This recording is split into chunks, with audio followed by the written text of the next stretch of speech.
Dobar dan svima, još jednom. Pričat ćemo o besramnoj samopromociji. Ja to tako kad izgovorim, verovatno većina vas pomisli, pa to je u stvari bez veze, mislim, zašto bi neko to radio i kako to uopšte funkcioniše na internetu. Pa funkcioniše loše, kao što je i logično. Ali ako imate neku dobru stvar i ako radite nešto dobro, nema nikakvog razloga da se vi ne promovišete. Možda ne baš besramno, ali svakako da se promovišete. Kroz prezentaciju ćemo doći koji su to momenti kada je za, a kada je protiv. No, pre nego što krenemo dalje, da se ja predstavim, što je brže moguće. Dakle, ja se poslom copywritinga bavim već nekih 15 godina. Počeo sam kao IT novinar, imam dosta objavljenih članaka u stručnoj štampi. U jednom trenutku sam prešao u odeljenje korporativnih komunikacije Microsofta, ili što bi moje prethodne kolege rekli, prešao na tamnu stranu. I bavim se produkovanjem sadržaja za IT kompanije, uglavnom. Specijalizovao sam se za tu konkretnu branšu i time se bavim već jako dugo. Od 2011. radim kao samostalni konsultant i trenutno sam u agenciji Huge Media kao šef produkcije, angažovan kao šef produkcije. Zašto je ova poslednja linija važna? Saznaćete malčice kasnije. Zašto baš taj sadržajni marketing ili content marketing? Postavit ću vam jedno pitanje, odnosno da razmislite o nečemu. Kada hoćete da kupite neki proizvod, frižider, momak je pomenuo gume za automobile ili šta god, kako vi pristupate tom procesu? Jel odete u prodavnicu pa vidite kako to izgleda ili možda odete na internet pa vidite kakve su cene po prodavnicama, pa šta je ko napisao o tom konkretnom proizvodu, da li je taj proizvod dobar ili loš, šta kažu ljudi? Kako to kod vas funkcioniše? Jel idete fizički u prodavnicu ili idete online? Ko ide online? Ajmo da vidimo ruke. Dakle, pretežno idete online. I to je, ovo potvrđuje ovu prethodnu tezu. Dakle, 3/4 kupaca danas, pre nego što uopšte stupi u prodavnicu da nešto kupi, frižider, na primer, na internetu istražuje sve što postoji o tom frižideru. I sad, zašto je važan content marketing? Content marketing je grana marketinga koja se bavi produkcijom sadržaja koji dovodi ljude na vaš sajt. Vi time gradite kredibilitet o kojem je Peđa govorio. Dakle, ako nije dovoljno da samo napišete mi se bavimo prodajom guma ili mi se bavimo prodajom frižidera. Potrebno je da opišete zašto ste vi dobri u tome što radite. Zašto je dobro da ljudi dođu tu kod vas? E sad, tu je problem oko besramne samopromocije, zašto ljudi često zalutaju tamo. I oni kažu, mi smo najbolja kompanija u bilo čemu. Dobro, a ko tvrdi da ste vi najbolja kompanija? Pa mi tvrdimo. To nije tačno. Gde to piše, što bi rekao Ptiki? Dakle, potrebno je da taj podatak nečim potkrepite. Da ljudi vama veruju. Da ste vi stvarno u nečemu najbolji. Ili najjeftiniji. Znači, to je najprostije objasniti. Dakle, ako neko kaže da je najjeftinija prodavnica, on stvarno mora da bude najjeftiniji. Inače, ćete vi doći kod njega i reći, pa dobro, ja sam ovaj frižider našao negde jeftinije, šta sad ovaj priča da je najjeftiniji? Mislim, u čemu je to fora? I sad, upravo zbog ovog podatka, baš zato što vi surfujete, ljudi moraju da se bave content marketingom, odnosno moraju da produkuju sadržaj koji će ići u njihovu korist i koji će vas dovući do njihovog sajta.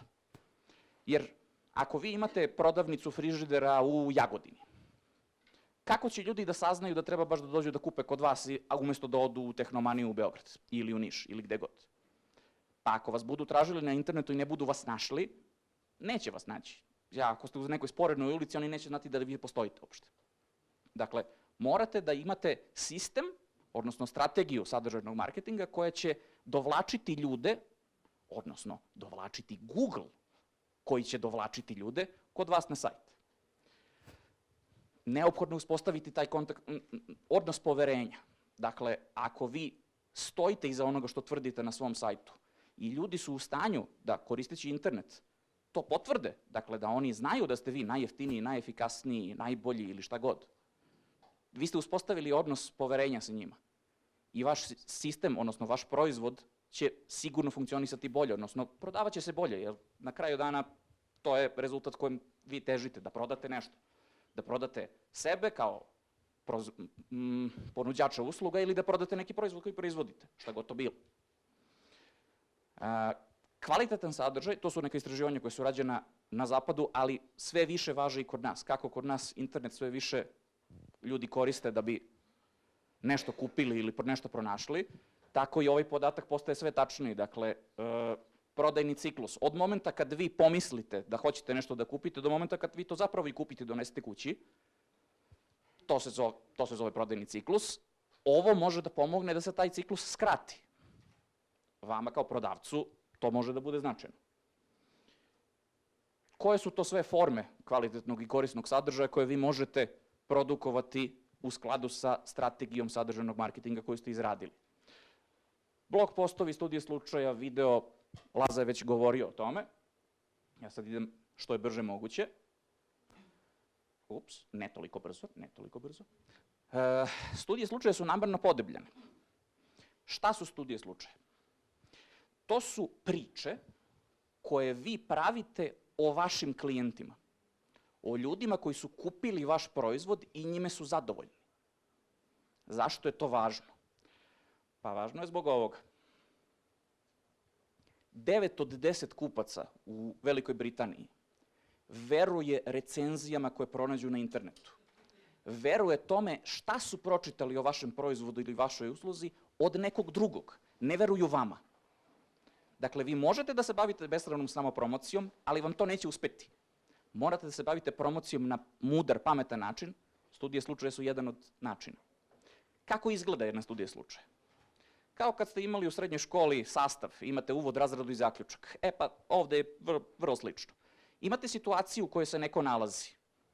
Sad, to je od najmanjeg do najveće skale veličine firme.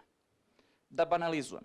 Ako neko kupi uređaj koji vi proizvodite, ima ovaj jedan momak iz Niša koji proizvode toplotne pumpe, dakle uređaj za grejanje. Šta je problem? Pa nemate grejanje, nemate centralno grejanje, nećete da se grejete na struju, hoćete da se grejete na nešto drugo. To je problem. Šta je rešenje? Rešenje je da ste kupili od tog čoveka te toplotne pumpe, ugradili ih. I šta je rezultat? Rezultat je da ste vi uštedili. Dakle, uložili ste 1000 evra, ali vam se račun za struju smanjio sa 200 na 20 i vi ste tu, imate konkretnu dobit. Dakle, u toj studiji slučaja treba da piše sve ovo što sam prethodno naveo. Šta je bio problem? Kako je on rešen? I kako je osoba koja je vaš klijent, odnosno koja je krajnji korisnik vašeg proizvoda, šta on ima od toga? Ljudi se prepoznaju u tome.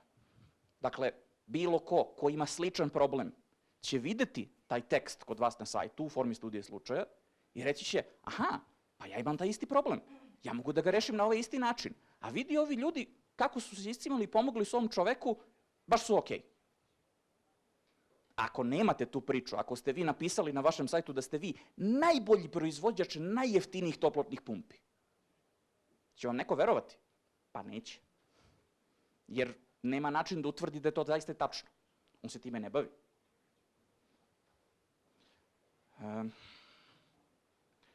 Ovo je podatak koji pokazuje koliko je to rastuća industrija u spoljnom svetu, da kažem zapadnom svetu. Kod nas to polako uzima maha. Dakle, ljudi koji se bave marketingom u Britaniji sve više i više ulažu u sadržajni marketing.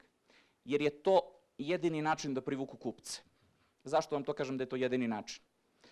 Gledajte to ovako, ako ste mali biznis u Srbiji, ili imate vi para da platite reklamu na televiziji? Nemate. Možete platiti na radiju ili nešto u lokalu, možete platiti oglas u štampi, ko još čita štampu. Zapitajte se sami u krajnjoj liniji. Gde ste vi videli poslednji put oglas za neki proizvod koji ste kupili nakon toga i kako je tekao uopšte taj proces? Jel čita neko štampu? Slabo.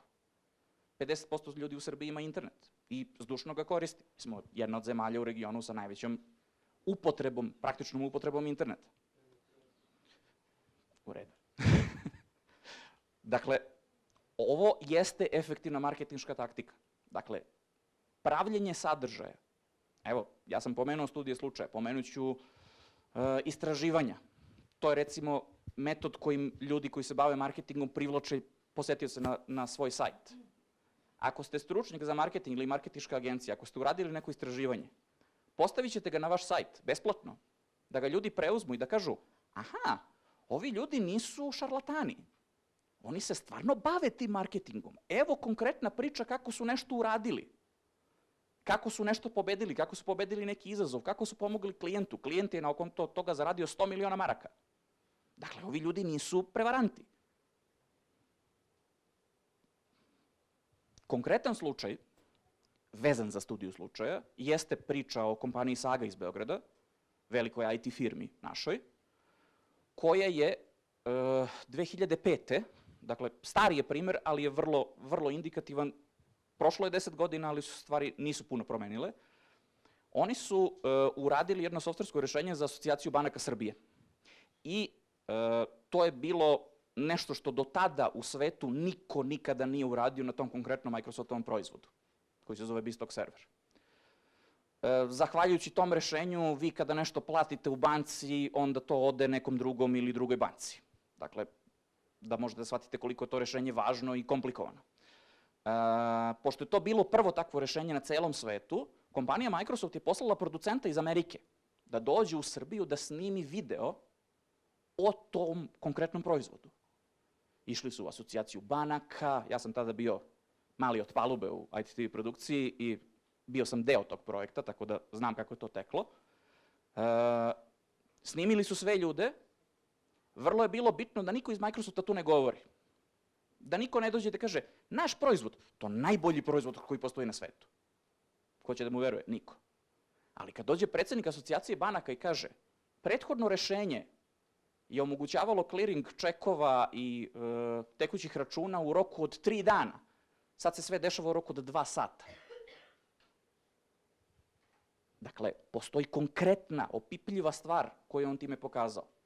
Taj video je urađen u Beogradu, postavljen je na Microsoftov globalni sajt. Predsednik asocijacije banaka iz Venecuele je video taj video i pozvao je kompaniju Saga i rekao, nama treba ovo rešenje. Dakle, kompanija Saga uz pomoć Microsofta je time pokazala zašto su oni eksperti, šta su u stanju da naprave, na konkretnom primjeru, i omogućila je sebi globalni doseg te priče. Dakle, zvao ih je neko iz Venecuele i rekao, ja hoću da dođete kod nas da napravite to isto. Ok, možda je ovo prevelik primer, možda je ova priča preglomazna, ko će sada ide u Venecuelu da prodaje gume, ali vam pokazuje kakva je moć sadržajnog marketinga, kakva je moć tih stvari koje vi produkujete, tih stvari koje vi stavljate na svoj sajt, a nisu besramna samo promocija. Jer da je on video taj klip u kojem je neko pričao neke gluposti, on bi rekao, pa ovi ljudi su prevaranti, neću, kako, idemo dalje. Kako se uspešno iskorišćavaju studije slučaja, odnosno šta je to što je bitno za njih i za vaš web sajt. To je kvalitetan sadržaj koji privlači posetioce. Dakle, ako neko pročita priču kod vas na sajtu da ste vi super, on će to verovatno i šerovati na društvenim mrežama i reći će, vidi, pročitao sam da je ova prodavnica jeftinija od ove druge prodavnice. Dođite kod njih. Time generišete saobraćaj ka vašem web sajtu. Taj sadržaj, taj tekst koji ste napisali, možete upotrebiti na mnogo načina. On može da stoji kao single page, jedna strana na vašem sajtu, u sekciji studije slučaja, u sekciji priče iz nepričave o našim proizvodima. Kako god. Možete napisati blog post na osnovu toga, u kojem ćete pokazati još neke dodatne detalje. Studije slučaja imaju jednu relativno krutu formu, koja se uglavnom poštuje. Ovde možete dati više detalja. I zašto je to sve važno? Pa zato što je to deo SEO strategije. Dakle, vi korišćenjem tog teksta veštački, uslovno rečeno, podižete broj ključnih reči na vašem sajtu. Povećavate šansu da vas neko nađe na Google-u i da dođe kod vas da kupi taj proizvod ili uslugu, šta god to bilo što vi već prodajete. I za kraj, dakle, kako napraviti taj dobar sadržaj? Pričali smo o studijima slučaja, ovo se odnosi na sve ono prethodno što sam rekao, i blog postovi, i saopštenja za štampu i tako dalje. Nemojte pisati ono što vi mislite da je važno. To je važno samo vama. To ne mora nužno da bude važno i vašim klijentima. Pošto se ja bavim relativno specifičnom industrijom, informacijnim tehnologijama, Ljudi koji to vode su obično inženjeri.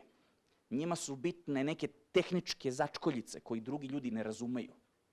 Ja uvek imam veliki problem da im objasnim da to niko ne želi da čita osim njih samih. I da to niko neće razumeti.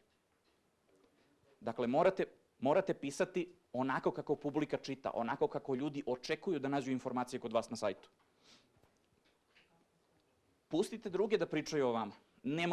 Nemojte se baviti besramnom samopromocijom. Bavite se promocijom, ali to mora biti sa merom, pametno i drugi ljudi moraju da govore o vama. Jer to ima snagu, to ima moć da dovede posetioce kod vas na sajt, u vaš web shop ili u vašu fizičku prodavnicu u krajnjoj liniji.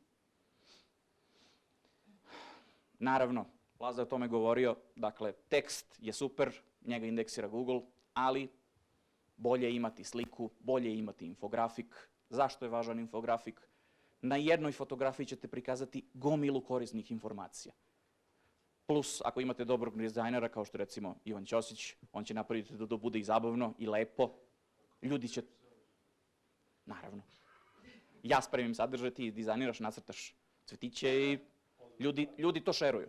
I za kraj, dve vrlo bitne stvari. Društvene mreže su postale the next big thing. Ono što ljudi misle da je najvažnija stvar na svetu. Evo ja ću vam reći, nije. I o tome je i Peđa govorio. Facebook danas jeste, sutra nije. Evo, MySpace već nije. LinkedIn, ne znamo, većina ljudi ne zna čemu služi. Twitter, sve je to pod diskusijom. Nemojte koristiti kanale koji su in. Koristite kanale komunikacije koji su vezani za vas i vašu branšu i vaše klijente. Istražite, prosurfujte, pročitajte, pronađite studije slučaja istih takvih firmi iz bilo koje druge zemlje, vidite šta oni koriste. Možda oni koriste, evo recimo, velika društvena mreža i značajna za uspostavljanje poslovnih kontakata u Nemačkoj je Xing, za koji ovde ljudi ne znaju. Ako ste u industriji luksuznih proizvoda, Pinterest je stvar za vas. Doneće vam mnogo veći return of investment, mnogo više ljudi će dovesti na vaš sajt nego recimo Facebook. Koliko god da ste uspešni na Facebooku, koliko god da imate fanova, koliko god da to ljudi šeruju, isto takvo ulaganje u Pinterest će doneti mnogo više. Dakle, nemojte koristiti ono što je in, koristite samo ono što ima smisla vezano za vas, vašu industriju i vašu konkurenciju. I kao finalno, nemojte prihvatati savete mudraca sa interneta, pa čak ni moje zdravo za gotovo. Ono što je bitno je da sami istražite, da sami pronađete ono što je bitno za vas i da napravite samo vašu strategiju kojom ćete nastupati prema klijentima, prema kupcima i kako ćete izbrendirati i sebe i svoj proizvod ili svoju uslugu. Hvala.